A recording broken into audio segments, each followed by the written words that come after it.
Halo teman-teman, pada video kali ini kita akan membahas tentang aplikasi turunan. Nah, jadi aplikasi turunan ini sebenarnya ada 4 topik nanti yang akan kita bahas.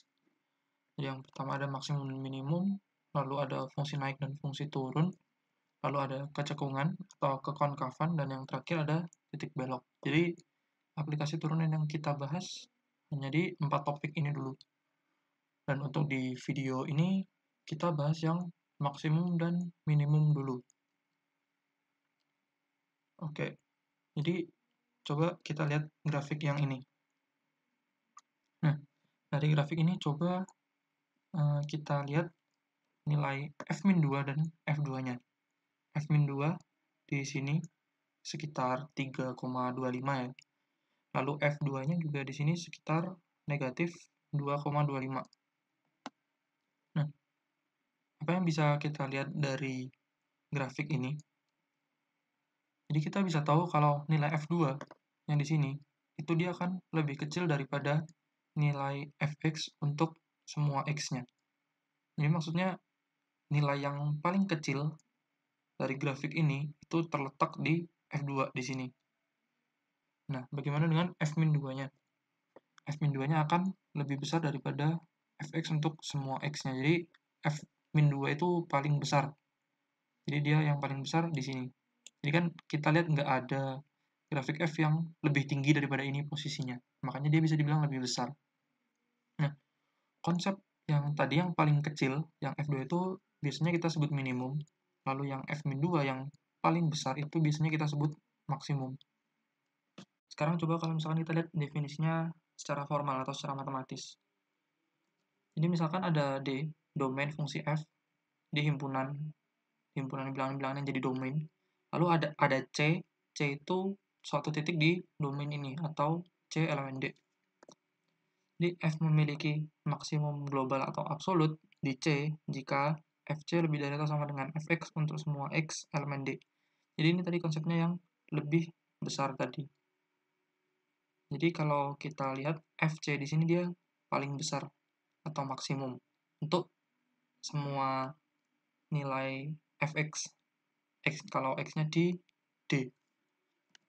Lalu kalau yang minimum itu definisinya jika Fc kurang dari atau sama dengan Fx untuk semua X anggota domain. Jadi ini konsep yang paling kecil. Di sini bedanya cuma tanda, yang satu tandanya lebih dari, yang satu tandanya kurang dari. Jadi hati-hati di sini. Nah, lalu kalau misalkan F memiliki maksimum global atau absolut, Fc itu biasanya kita sebut nilai maksimum absolut. Sedangkan kalau yang di sini F memiliki minimum, Ft-nya kita sebut nilai minimum absolut. Nanti lebih jauh lagi kalau Fc itu merupakan salah satu dari nilai maksimum atau minimum absolut, kita bisa sebut Fc itu nilai ekstrem. Ya, kita lanjut ke permasalahan domain. Jadi misalkan ada Y sama dengan X kuadrat min 2X plus 2. Kita mau lihat nanti fungsi ini berdasarkan domainnya maksimum atau minimum absolutnya berapa dan di mana. Jadi yang pertama kita gambar dulu kurvanya. Untuk domainnya semua bilangan real, jadi nggak ada batasan. Lalu yang kedua kita gambar untuk domainnya selang buka 1-2. Jadi satunya tidak termasuk, duanya juga tidak termasuk. Lalu yang terakhir selang tutup 1-2, 1 dan 2-nya termasuk. Kalau kita lihat ini grafik pertama, gambar 1.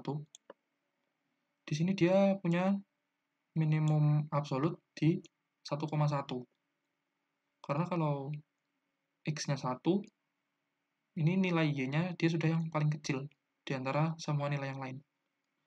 Jadi minimum absolutnya 1, sedangkan maksimum absolutnya kan kita nggak bisa tahu karena dia misalkan dia bergerak ke kanan, dia akan naik terus sampai ke taingga, kita nggak tahu sampai di mana berhentinya. Begitu pula kalau dia naiknya dari kiri ke kiri, jadi kita juga nggak tahu nanti berhentinya di mana. Jadi dia hanya punya minimum absolut.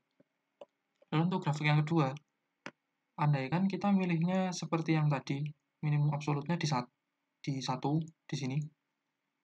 Nah, di sini kan 1 dia tidak termasuk di domainnya. Jadi kita harus geser sedikit, misalkan 1,01. Jadi misalkan 1,01, kita masih bisa menemukan yang lebih kecil lagi kan, misalkan 1,001. Jadi kita masih bisa menemukan lagi yang lebih kecil, lebih kecil, lebih kecil sampai mendekati 1, tapi bukan 1. Makanya kita tidak bisa menyebutkan dia memiliki nilai minimum absolut di 1, karena dia tidak punya nilai minimum absolut, karena kita selalu bisa menemukan yang lebih kecil. Kasusnya sama dengan yang lebih besar. Jadi tidak bisa dikatakan dia punya nilai maksimum absolut 2, karena dia tidak sampai 2. Gampangnya begitu. Nah, jadi untuk yang gambar nomor 2 atau kasus 2 ini dia tidak punya maksimum absolut dan tidak punya minimum absolut. Lalu bagaimana yang ketiga? Di sini 1 dan 2 termasuk. Kita bisa lihat kalau kita pilih X-nya 1, Y-nya dia paling kecil atau yang posisinya paling rendah dibandingkan semua grafik Y ini. Sedangkan kalau kita pilih X-nya sama dengan 2, di sini dia yang paling besar di antara garis ini, sesuai domainnya. Jadi karena dia yang paling besar menurut domainnya, kita bisa katakan maksimum absolutnya itu di X sama dengan 2. Lalu minimum absolutnya di X sama dengan 1. Jadi untuk gambar yang ketiga ini, kita bisa menemukan minimum absolut dan maksimum absolutnya. Nah, dari ketiga contoh ini, kita bisa lihat atau kita bisa simpulkan bagaimana nanti cara melihat ada enggak itu, cara melihat ada atau tidaknya nilai ekstrimnya. Nah, jadi ada atau tidaknya itu biasanya kita sebut eksistensi. Eksis, ada atau tidaknya. Jadi teorema ini bunyinya, jika F kontinu di selang tutup AB, maka F memiliki nilai maksimum absolut Fc dan nilai minimum absolut Fd untuk beberapa bilangan C dan D di selang tutup AB tadi. Mungkin berikutnya kalian akan berpikir bagaimana cara kita mencari C-nya atau D-nya. Jadi untuk mencari C atau D itu kita bisa gunakan teorema titik kritis. Jadi bunyinya seperti ini. Andaikan F didefinisikan pada selang tutup AB yang memuat C. Jadi C di dalam selang ini. Jika Fc adalah titik ekstrem atau nilai ekstrem, jadi dia bisa maksimum atau minimum absolut, maka C haruslah titik kritis, yakni berupa salah satu. Jadi yang pertama itu dia berupa titik ujung interval A, B. Jadi titik ujung ini artinya X sama dengan A atau X sama dengan B. Jadi ada dua ujung. Lalu yang kedua, titik stasioner dari F. Titik stasioner itu maksudnya apabila kita masukkan nilai C ke turunan F, itu hasilnya akan sama dengan 0. Lalu yang ketiga, titik singular dari F. Titik singular itu titik yang membuat F aksen C tidak ada atau tidak eksis.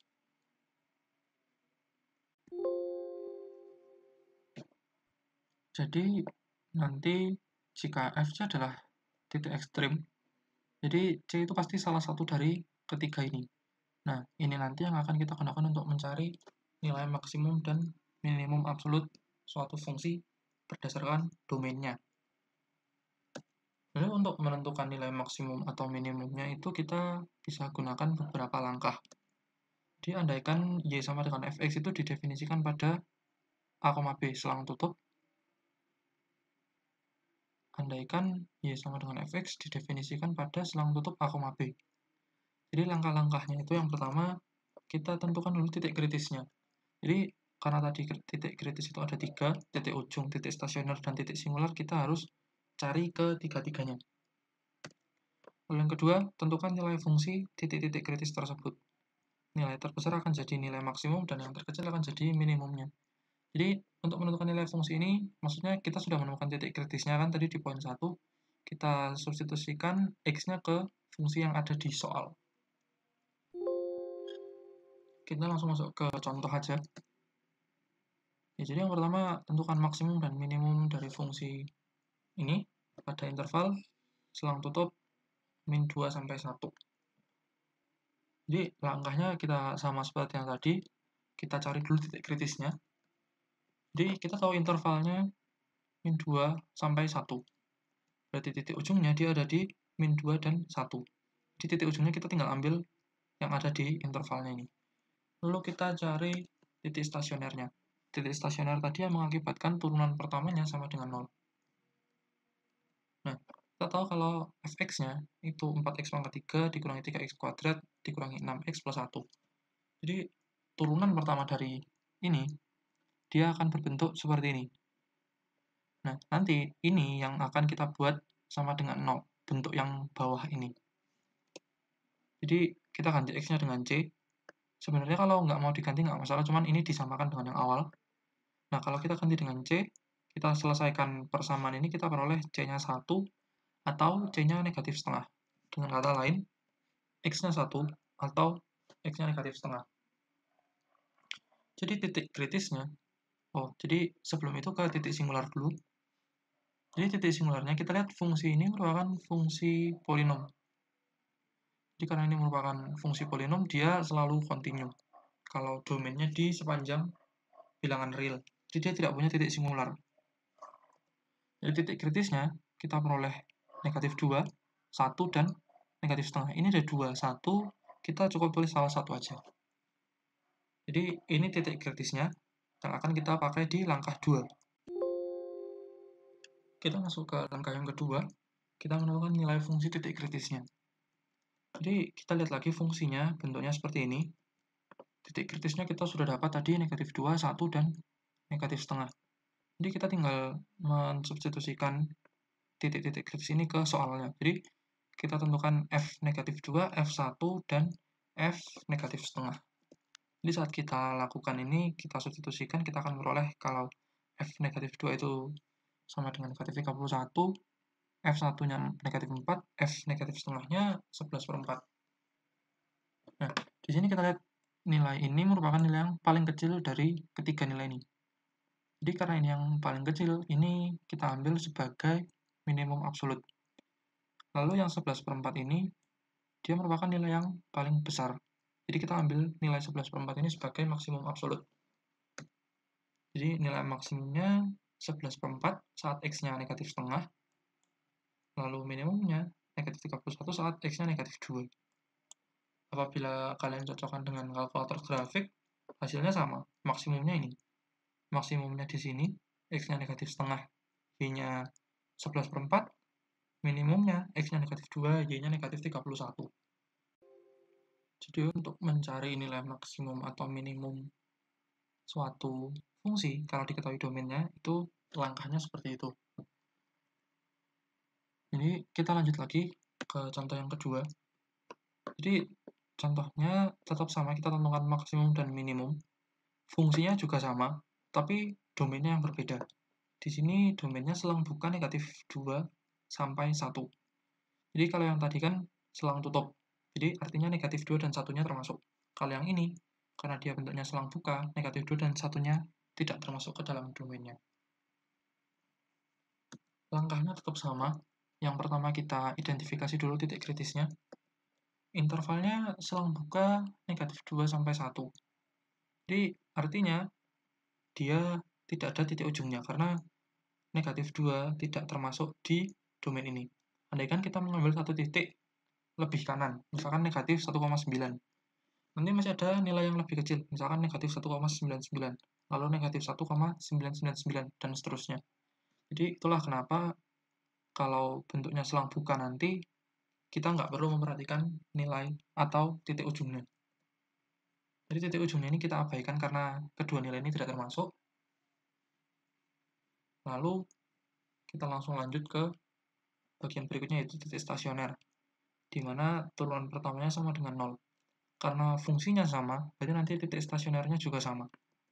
X-nya sama dengan negatif setengah. Di sini ada 1, tapi karena 1 tidak termasuk di domain, jadi 1 yang di sini tidak kita pakai, kita hanya ambil yang negatif setengah. Untuk titik singularnya juga sama, karena fungsinya sama, berarti dia juga tidak punya titik singular. Jadi untuk titik kritisnya, hanya ada satu titik, yaitu negatif setengah. Jadi untuk menentukan nilai maksimum atau minimumnya, kita gunakan titik yang ini. nilai titik kritis ini yang akan kita gunakan untuk langkah 2. Jadi langkah kedua kita menentukan nilai fungsi dari titik kritisnya. Jadi titik kritisnya kan X sama dengan negatif setengah. Kita substitusikan ke fungsi ini yang di atasnya, sehingga kita peroleh F min setengah sama dengan 11/4. Di nilai ini yang akan kita gunakan sebagai nilai ekstrim. Jadi kita bisa nyatakan nanti nilai maksimumnya yang ini 11/4 di X sama dengan min setengah. Kalau nilai minimumnya, minimum global, itu tidak ada. Karena tadi kita kalau kembalikan ke teorema eksistensinya, dia bentuknya selang buka. Jadi belum tentu dua-duanya ada. Nilai titik kritis ini yang akan kita gunakan untuk langkah 2. Jadi langkah kedua kita menentukan nilai fungsi dari titik kritisnya. Jadi titik kritisnya kan X sama dengan negatif setengah. Kita substitusikan ke fungsi ini yang di atasnya, sehingga kita peroleh F min setengah sama dengan 11/4. Di nilai ini yang akan kita gunakan sebagai nilai ekstrim. Jadi kita bisa nyatakan nanti nilai maksimumnya yang ini 11/4 di X sama dengan min setengah. Kalau nilai minimumnya, minimum global, itu tidak ada. Karena tadi kita kalau kembalikan ke teorema eksistensinya, dia bentuknya selang buka. Jadi belum tentu dua-duanya ada. Bisa salah satu, bisa tidak ada dua-duanya. Ini sama nanti kalau kita cocokkan dengan kalkulator grafik, harusnya kan nilai minimumnya di sini. Tapi di sini kita lihat bundarannya bolong atau kosong, artinya dia tidak masuk, sehingga tidak ada nilai minimum absolutnya. Ada yang perlu kalian perhatikan untuk mencari nilai maksimum atau minimum absolut. Jadi, yang pertama kalian perhatikan dulu domain. Ini penting, karena ya berkaitan dengan yang barusan, dia selangnya buka atau tutup. Jadi kalau selang buka, tidak perlu memasukkan nilai ujungnya. Itu yang harus kalian perhatikan. Hal yang kedua, lihat kembali teorema nilai ekstrim. Apabila nanti intervalnya bukan berupa interval tertutup, jadi kalian harus hati-hati kalau intervalnya tidak tertutup, itu kemungkinan kedua nilainya bisa hanya salah satu yang ada. Nah, lalu yang ketiga, cocokkan titik kritis dengan domain. Ini berkaitan dengan yang nomor satu tadi. Jadi apakah titik kritisnya masuk di domain atau tidak. Jadi untuk video maksimum dan minimum absolut cukup sekian. Terima kasih sudah menyaksikan dan tetap semangat belajar. Ditunggu video-video berikutnya. Sampai jumpa.